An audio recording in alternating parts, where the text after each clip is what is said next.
You know the Vancouver Canucks are back when Canucks fans are all over social media debating bag skates, trying to determine who is worth being on the team, who isn't good, based off of the very limited small sample size we have of training camp. What's going on? Vancouver Canucks hockey is back, or at least partly back. We have ourselves the last day of training camp tomorrow. Let's go over what we have seen so far in the 2 days and what we could expect heading into Sunday's preseason action against the Seattle Kraken. So, the biggest thing that everybody has been talking about with the Vancouver Canucks in terms of their training camp so far has been the bag skate. Because if you haven't seen the videos already, a few guys actually had a really difficult time doing the bag skate.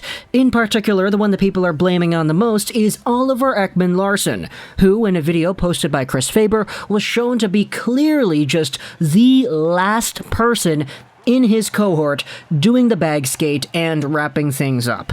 This video went viral. I think it has like 100,000 views on Twitter, which is, yeah, that's mind-blowingly high. And unsurprisingly, it kind of got both sides of Canucks Twitter super argumentative once again, because this kind of stuff always does, doesn't it? The Benning doubters were going out there talking about how Ekman-Larsson sucks and how this video kind of proves that. We had the people talking about how those other people are wrong and that it's just a bag skate, it's just one thing. We had ourselves the comments made by Travis Green himself. Guess what he said about the entire ordeal? He said, "We do the bag skate for a reason. You learn a lot about what a guy's done over the summer to get ready, especially if they know that it's coming." And that last part is the biggest thing over here, especially if they know that it is coming.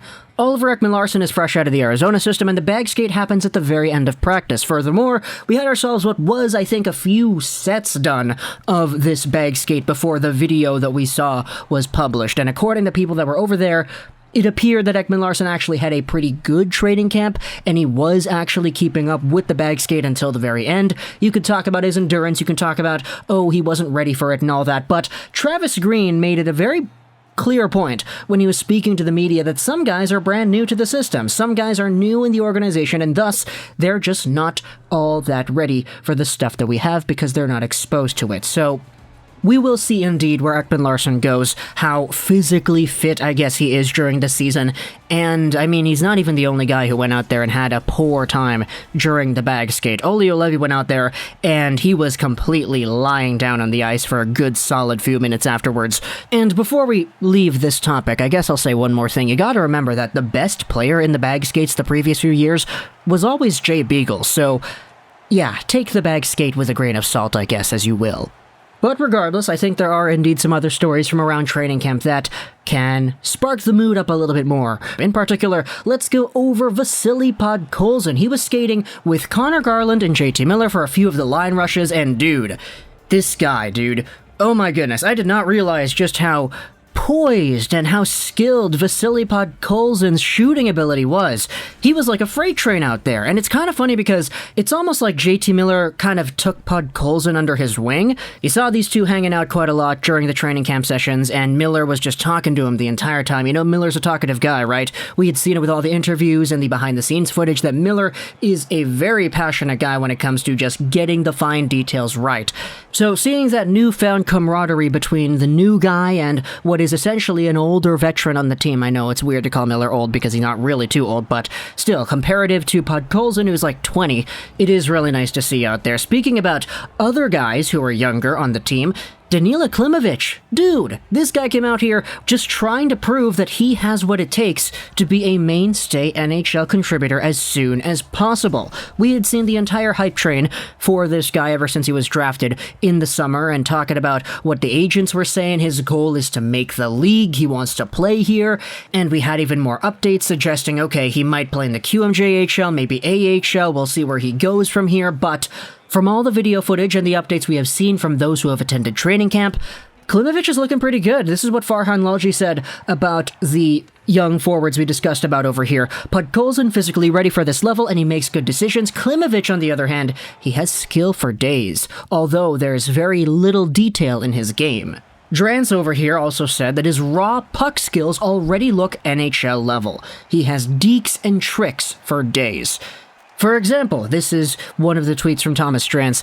Klimovich tried a between-the-legs shot on a partial breakaway opportunity in a 2-on-2 rush drill, and then had an absolutely electric deke to set up a shot in his next opportunity. Made both moves swiftly, smoothly, and created chances. It has been pretty impressive seeing his hands doing the things that they're able to do. Other new additions include Conor Garland, who is included in that Ekman-Larsson trade. Now, we spoke about how Ekman-Larsson had a difficult time with the bag skate. Well, Conor Garland went out there, and he had himself a pretty good hurl at the end of his session, too, which is kind of keeping that Troy Stecher tradition alive of puking after the bag skates.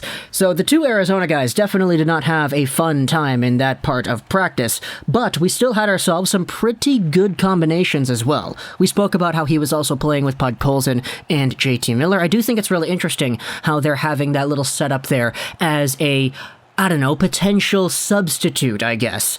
If Petey is not able to come back, you can have Horvat with Brock because there's experience there. You gotta remember the BBB line. Remember with Berchi, Bo, and Besser? That was fantastic. Imagine replacing Berchi with Höglander. That could be a top six if they have to start the season, worst case scenario, without an Elias Pettersson in their top six. Which, I don't want to think about, but you know what? You kind of have to think about it at the very least because, just in case, right? We also had ourselves some other interesting names pop up here. Will Lockwood was absolutely fantastic. He was leading the bag skate by a mile. He was dangling guys in the corners, and it's been a really interesting story to watch as the 2016 draftee has been going out there making a name for himself. He usually does particularly well in these training camps, and in this climate now where it's like, okay, Tyler Mott, he might be out, Brandon Sutter, we don't know what's going on with him, McEwen, we don't know. This could serve itself as an opportunity for guys like William Lockwood to finally break out onto the team. Speaking about 2016 draftees, we had spoken about Olli Juolevi and how he was down on the ice after the bag skate. It's been kind of up and down, I've seen, with Olli Juolevi. A lot of people are talking about his solid defensive game. He had a nice little one-on-one play with Podkolzin that was interesting to watch. This is what Farhan Lalji said about Juolevi. If he wasn't a first-round pick, we would never talk about him, which isn't particularly good to hear. But, on the contrary, for a shutdown defenseman, not talking about him is a good thing as well, so we'll see how exactly Juolevi plays as the year goes on. Another player that we have been seeing good things out of at training camp was Jonah Gadjovich. Talk about guys who are going to be trying to vie for that last spot in the lineup. Gadjovich says right here on an interview with Chris Faber, "I feel like I got faster, I'm more explosive right out of the start. That was my goal heading into the summer, and I think I've accomplished that."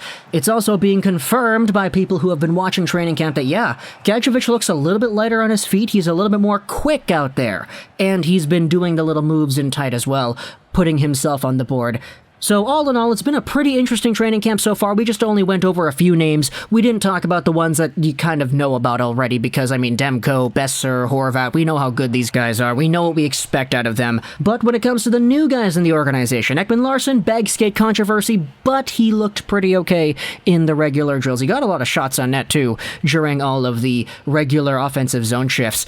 Garland, I thought he looked pretty okay just in the limited footage that I saw, but he had himself a really big puking moment in the bag skate as well. Klimovich is looking pretty good, maybe unpolished a little bit off the puck, but still looking very skilled with the puck on his stick. Podkolzin is just a monster all around. You have yourselves the prospects like Lockwood and Gadjovich who are trying their best to do things and make things work out, and then you have the physicality from other guys like Jet Wu and all that too.